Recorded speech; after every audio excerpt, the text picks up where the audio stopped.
बिस्मिल्लाहिर्रहमानिर्रहीम। मुहतरम नाज़रीन, आज हम इस वीडियो में जिक्र करेंगे मोरब और मबनी को, इसी तरह से एराब को, महल एराब को, इसी तरह से आमिल को। तो मोरब किसे कहा जाता है, आमिल किसको कहते हैं, महल एराब क्या होता है, एक अरबी सीखने वालों के लिए इन सब चीज़ों का जानना बहुत ज़रूरी है। तो आइए शुरू करते हैं।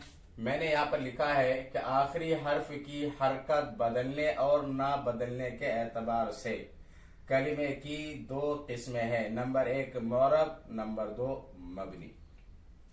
तो आखिरी हर्फ की हरकत, हरकत यानी जबर जेर पेश, आखिरी हर्फ की हरकत बदलने और ना बदलने के एतबार से कलिमे की दो किस्में हैं। नंबर 1 मोरब, नंबर 2 मबनी। मोरब किसको कहते हैं? मोरब ऐसे कलिमे को कहते हैं जो माजी यानी पास्ट का सेगा ना हो, अम्र हाजिर मारूफ यानी इंपरेटिव सेंटेंस ना हो, और हर्फ के मुशाबे ना हो, और उसके आखिर में तब्दीली होती रहती हो। ये बहुत जरूरी है समझना। और इसके आखिर में, उसके आखिर में तब्दीली होती रहती हो। तो जिसमें तब्दीली होती रहती हो उसको क्या कहेंगे?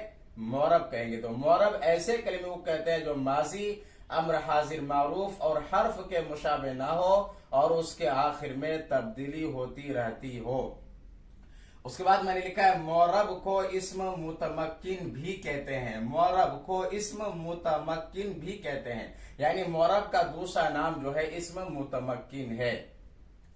उसके बाद मैंने लिखा है मोरब में जिस चीज की वजह से तब्दीली होती है, जिस चीज की वजह से तब्दीली होती है उसको आमिल कहते हैं। जिस चीज की वजह से तब्दीली होती है उसको आमिल कहते हैं। और जिस हर्फ या हरकत के साथ, और जिस हर्फ या हरकत के साथ तब्दीली होती है उसको एराब कहते हैं, उसको एराब कहते हैं। और जिस हर्फ या हरकत के साथ तब्दीली होती है उसको एराब कहते हैं। और जिस हर्फ पर ये तब्दीली होती है उसको महल्ले एराब कहते हैं। आइए मिसाल से समझाते हैं और मिसाल से समझ में आएगा। जैसे मैंने यहाँ पे लिखा है जा जैदुन रअयतु जैदन मररतु बिजैदिन। जा जैदुन का तर्जुमा है जैद आया, रअयतु जैदन का तर्जुमा है मैंने जैद को देखा, रअयतु जैदन मैंने जैद को देखा। मररतु बिजैदिन का तर्जुमा है मैं जैद के पास से गुजरा, जैद के करीब से गुजरा। अब यहां पर देखिए इस मिसाल में, पहले मिसाल में जैद के ऊपर रफा आ रहा है, दूसरी मिसाल में जैद के ऊपर नसब यानी जबर आ रहा है, तीसरी मिसाल में देखिए जैदिन का जो दाल है उसके नीचे जेर आ रहा है। तो यहां पर पेश, यहां पर जबर और यहां पर जेर। तो जिसमें तब्दीली होती रहे, इसलिए मैंने यहां पर लिखा है। और मोरब ऐसे कलिमों को कहते हैं जो माजी, अम्र हाजिर मारूफ और हर्फ के मुशाबे ना हो और उसके आखिर में तब्दीली होती रहती हो। तो जिसमें तब्दीली होती रहती है उसको मोरब कहा जाता है। तो इस मिसाल में जैद क्या है? मोरब है, क्योंकि यहां पर क्या आ रहा है? पेश आ रहा है, यहां पर जबर आ रहा है और यहां पर जेर आ रहा है। तो जिसमें तब्दीली होती रहेगी, तब्दीली होती रहती है उसको मोरब कहा जाता है। उसके बाद देखते हैं इसी मिसाल में जा रअयतु और बा हर्फ जर। ये जा की वजह से जेद पर रफा आया है यानी पेश आया है, और रअयतु की वजह से जेद के ऊपर जबर आया है, और बा हर्फ जार की वजह से जेद के नीचे जेर आया है। तो जिसकी वजह से मैंने यहां पर लिखा था जिस चीज की वजह से तब्दीली होती है उसको आमिल कहते हैं। तो इस मिसाल में जा ये आमिल है, रअयतु ये आमिल है, बा हर्फ जार ये आमिल है, क्योंकि जा की वजह से जेद पर पेश आया है, रअयतु की वजह से जेद के ऊपर जबर आया है, और बा हर्फ जार की वजह से जेद के नीचे जेर आया है। तो जिस चीज की वजह से तब्दीली होती है उसको आमिल कहते हैं। तो इस मिसाल में जा, रअयतु, बा हर्फ जार ये तीनों आमिल है।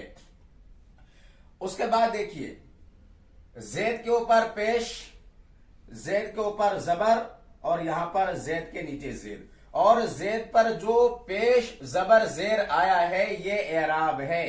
तो मैंने कहा था, और जिस हर्फ या हरकत के साथ तब्दीली होती है उसको एराब कहते हैं। तो जेद पर जो पेश आया है इसको एराब कहेंगे, यहाँ पर जबर आया है, इसको एराब कहेंगे, यहाँ पर जेर आया है, इसको एराब कहेंगे। तो जबर जेर पेश को एराब कहेंगे।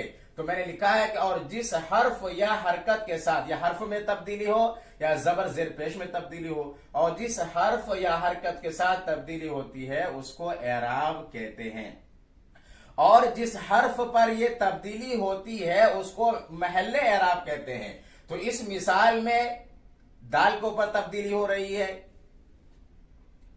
यहां पर भी दाल के ऊपर तब्दीली है, यहां भी दाल में तब्दीली है, यानी दाल के ऊपर पेश है, यहां जबर है, यहां जेर है।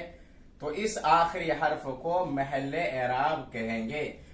तो मैंने यहां पर लिखा है और जिस हर्फ पर यह तब्दीली होती है, जिस हर्फ पर यह तब्दीली होती है उसको महल्ले एराब कहते हैं। तो दाल के ऊपर यहां पर तब्दीली हुई, यहां पर पेश है दाल के ऊपर, यहां दाल के ऊपर जबर है, यहां दाल के नीचे जेर है, इसलिए इस आखिरी हर्फ को महल्ले एराब कहेंगे। तो मैंने इस वीडियो में समझाने की कोशिश की है कि मोरब क्या होता है, इसी तरह से आमिल किसको कहते हैं, इसी तरह से एराब क्या होता है, इसी तरह से महल्ले एराब क्या होता है। अब इसके बाद देखते हैं कि एराब की कितनी किस्में हैं।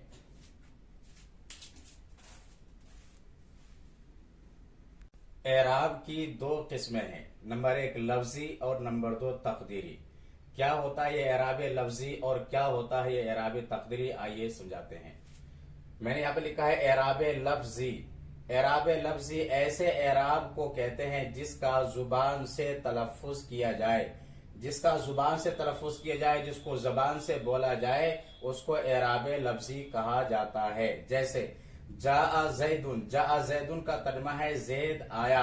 तो जा जैदुन में रफा यानी पेश, ये जो पेश आया है इसको एराब लफ्जी कहेंगे क्योंकि इसका जुबान से तलफ्फुज किया जा रहा है।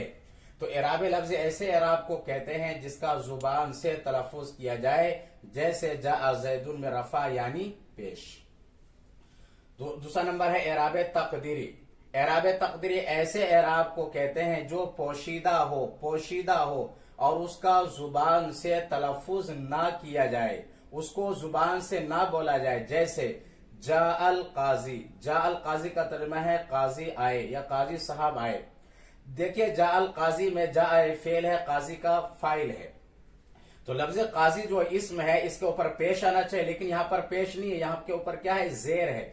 तो जाअल काजी में जम्मा यानी जो पेश जो आया है ये पोशीदा है और इसका जुबान से तलफ्फुज नहीं किया जा रहा। असल है जाअल काजियू, लेकिन जुबान से नहीं बोला जा रहा है, पोशीदा है, लिहाजा इसी को एराब तकदीरी कहेंगे। तो एराब तकदीरी ऐसे एराब को कहते हैं जो पोशीदा हो और उसका जुबान से तलफ्फुज ना किया जाए, जैसे जाअल काजी में जम्मा यानी पेश। उसके बाद एक एराब होता है एराब महल्ली। एराब महल्ली ये इस्म मबनी पर आता है, यानी जो इस्म जो नाउन मबनी होगा उसके ऊपर एराब महल्ली आएगा। इसका मतलब यह है कि यह इस्म मबनी ऐसी जगह वाक़ है कि अगर इस जगह कोई इस्म मोरब होता तो उस पर कोई एराब आ जाता। जैसे जाअहाउलाई, जाअहाउलाई का तर्जुमा ये सब आए।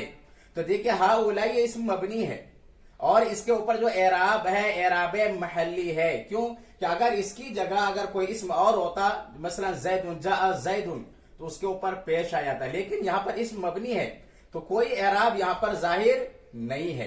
तो एराब महल्ली का मतलब यह होता है कि अगर उस जगह कोई इस्म मोरब होता तो उसके ऊपर कोई एराब आ जाता, लेकिन यहां पर कोई एराब नहीं आ रहा है। जाअहाउलाई, तो जाअहाउलाई ऐसे ही इसको पढ़ा जाता है। ये इसमें इशारा जो है हाजा का, ये क्या है, जमा हाउलाई। तो एराब महल्ली ये इस्म मबनी पर आता है। इसका मतलब ये है कि ये इस्म मबनी ऐसी जगह वाक़ है कि अगर इस जगह कोई इस्म मोरब होता तो इस पर कोई एराब आ जाता, जैसे जाअहाउलाई में हाउलाई, ये क्या है, एराब महल्ली है। उसके बाद देखते हैं मबनी। मबनी ऐसे कलिमे को कहते हैं जो हमेशा एक हालत पर रहे, हमेशा एक हालत पर रहे और आमिल की वजह से तब्दीली ना हो। जैसे जा हाजा, रअयतु हाजा, मररतु बिहाजा। देखिए हाजा जो है जा फेल है, हाजा क्या है, फाइल है, लेकिन जा हाजा में कोई तब्दीली नहीं है। रअयतु हाजा इसमें भी कोई तब्दीली नहीं है। मररतु बिहाजा इसमें भी कोई तब्दीली नहीं है। तो मबनी ऐसे कलिमों को कहते हैं जो हमेशा एक हालत पर रहे और आमिल की वजह से तब्दीली ना हो। हालांकि यहाँ जा आमिल है, रैतु आमिल है, मरर और बाहर फिजार इसमें आमिल है, लेकिन इसकी वजह से तब्दीली नहीं है। तो जो मबनी होगा उसमें कोई तब्दीली नहीं होगी एराब के एतबार से। इसलिए कहा जाता है मबनी ऐसे कलिमे को कहते हैं जो हमेशा एक हालत पर है और आमिल की वजह से तब्दीली ना हो। जैसे जा हाजा, रअयतु हाजा, मररतु बिहाजा। जा हाजा ये आया, रअयतु हाजा मैंने इसको देखा, मररतु हाजा मैं इसके पास से गुजरा। तो ये दर्स बहुत अहम है अरबी सीखने वालों के लिए। अगर ये दर्स पसंद आए तो मेरे वीडियो को लाइक करें, शेयर करें, और अगर आप मेरे चैनल पर नए हैं तो मेरे चैनल को सब्सक्राइब कर लें और बेल आइकन पर जरूर क्लिक कर लें। फकत वस्सलाम।